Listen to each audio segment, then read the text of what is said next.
ஆசீர்வாதமாக இருக்கிற இயேசு கிறிஸ்துவின் ஆச்சரியமான நாமத்தில் தினமும் கர்த்தருடைய சத்தத்தை கேட்டுக்கொண்டிருக்கிற என்னுடைய பிள்ளைகளை வாழ்த்துகிறேன், ஆசீர்வதிக்கிறேன்.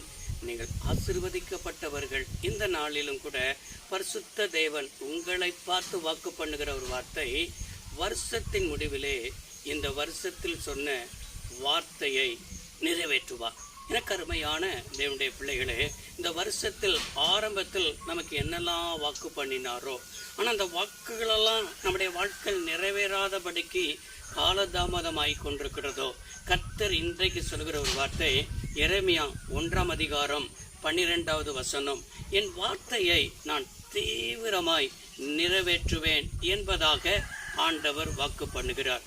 தீவிரம் என்கிற சொல் என்ன காரியத்தை குறிக்கிறது என்று சொன்னால், இப்பொழுதே நடக்கும் என்பதை தான் குறிக்கிற வார்த்தையாக இங்கே ஆண்டவர் பயன்படுத்தி கொண்டிருக்கிறார். உங்களுடைய வாழ்க்கையில இன்று நடக்கும், நீங்க கேட்டுக்கொண்டிருக்கிற இந்த நேரத்திலேயே ஆண்டவர் உங்களுக்கு அற்புதத்தை செய்ய போகிறார். கானானிய ஸ்திரீ எடுத்துக்கொள்ளுங்களேன். கானானிய ஸ்திரீ தன் பிள்ளைக்காக இயேசுவிடத்தில் வருகிறாள்.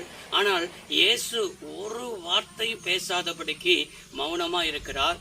ஆனால் பின்னாலேயே இயேசுவுக்கு பின்னாலே வரும்பொழுது சீசர்கள் கூட சொல்கிறார்கள், இவர் பின்னாலே வருகிறாளே, இவனை அனுப்பிவிடும் என்று சொல்லி அப்படிப்பட்டதான எதிர்மறையான வார்த்தை சீசர்களிடத்திலிருந்து கடந்து வருகிறது. ஆனா இதன் மத்தியில கூட இயேசு பேசாமல் இருந்தது ஒரு நேரம். அவர் வாயை திறந்து பேசும்போது என்ன சொன்னார் தெரியுமா? பிள்ளைகளின் அப்பத்தை எடுத்து நாய்க்குட்டிகளுக்கு போடுவது நல்லதல்ல. அந்த கானானிய ஸ்திரியை பார்த்து ஒரு நாய் அப்படிங்கிறதான பதத்தை பயன்படுத்துகிறதாய் பார்க்கப்படுகிறது. ஆனா நம்ம நாய் என்ன செஞ்சிருப்போம் தெரியுமா? ஆண்டவர் மேலே கோபப்பட்டிருப்போம், ஆண்டவர் மேலே எரிச்சல் அடைந்திருப்போம். ஆண்டவர் இப்படிப்பட்ட வார்த்தையை சொல்லிட்டாரே என்று சொல்லி அவற்றிலிருந்து ஒரு அற்புதங்கள் கூட வேண்டாம் என்று சொல்லி அவரை கோபப்பட்டு அவரிடத்தில் நம்ம போயிருப்போம். ஆனா அந்த கானானிய ஸ்திரீ இயேசுவை பார்த்து சொன்ன ஒரு வார்த்தை, உண்மைதான் ஆண்டவரே, மேஜையில் விழுந்து வருகிற கீழே விழுகிற துணிக்கையை கூட நாய்க்குட்டிகள் தின்னுமே என்று சொன்ன உடனே அந்த விசுவாசத்தை கர்த்தர் பார்த்து, உன் விசுவாசம் பெரியது என்று பாராட்டுகிறார்.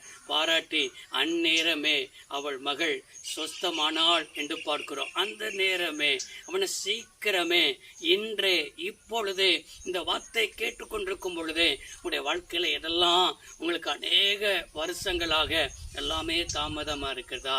இந்த வருஷ கடைசியில முடிக்கிறதுக்குன்னு ஒரு சில நாட்கள் தான் இருக்கிறது. இந்த வருஷத்துல எங்களுக்கு இப்படிலாம் சொன்னாரு, 2025 எங்களுக்கு எப்படி ஒரு செழிப்பின் ஆண்டுன்னு சொன்னார், ஒரு அதிசயத்தின் ஆண்டுன்னு சொன்னார், மீட்பின் ஆண்டுன்னு சொன்னார், வாக்குத்தத்தங்களை தந்தார். எல்லாமே வாக்குத்தத்தங்கள் இந்த வருஷம் முடியும் பொழுது கூட நிறைவேறாதபடி இருக்கிறதே என்று சொல்லி நீங்கள் சோர்ந்து போயிருக்கிறீங்க. நீங்கள் எதிர்பார்ப்போடு கூட இருக்கிறீங்க, பலவிதமான கேள்விகளோடு கூட இருக்கிறீங்க. இன்றைக்கு இருக்கிறதான தேவனுடைய பிள்ளைகளை பார்த்துதான் என் தெய்வம் வாக்கு பண்ணுகிறது. இந்த வருஷத்தில் நான் வாக்கு பண்ணின ஒவ்வொரு வார்த்தையும் இன்று நிறைவேற்றுவேன். அதனாலதான் என் வார்த்தை தீவிரமாய் நிறைவேறும். ஆண்டவர் இயேசு அற்புதம் செய்யும் பொழுது நாளைக்கு செய்வேன் என்று சொல்லவில்லை, நாட்களை கடத்தி போடவில்லை. அவர் பேசிக் கொண்டிருக்கும் பொழுது, அவர் ஒரு வார்த்தையை கட்டளையிடும் பொழுது அற்புதங்கள் நடந்தது என்று பார்க்கிறோம். இந்த வார்த்தையை நீங்க விசுவாசமாய் கேட்கும் பொழுது பல மாதங்களாக படுகிற வேதனைகள், பல நாட்களாய் படுகிற வேதனைகள், இந்த வார்த்தையை கேட்டுக்கொண்டிருக்கிற இடத்திலே ஒரு மகிமை இறங்கி வந்து இப்பொழுது உங்களுக்கு ஒரு அற்புதத்தை செய்து கொண்டிருக்கிறதாக தான் நான் என் ஆவியில உணர முடிகிறது. எனவே இந்த வார்த்தை அப்படியே விசுவாசியுங்கள். இப்பொழுதே நீங்கள் அற்புதத்தை பெற்றுக் கொள்வீர்கள். ஜெபிப்போம். சர்வ வல்லமையுள்ள தெய்வமே, அருமை தகப்பனே, எரேமியா 1:12 படியே என் வார்த்தையை நான் தீவிரமாய் நிறைவேற்றுவேன் என்று சொன்ன வார்த்தையின்படியே பிள்ளைகளுடைய காரியத்துல, ஆண்டவரே, அவருடைய குடும்பத்தின் காரியத்துல, தனிப்பட்ட காரியத்துல தீவிரமாய் இந்த வருஷத்தில் சொன்ன அத்தனையும் நிறைவேறுவதற்காய் நன்றி. இயேசு கிறிஸ்துவின் நாமத்தில் வேண்டி கேட்கிறோம் நல்ல பிதாவே, ஆமென். கர்த்தர் ஆசீர்வதிப்பாராக.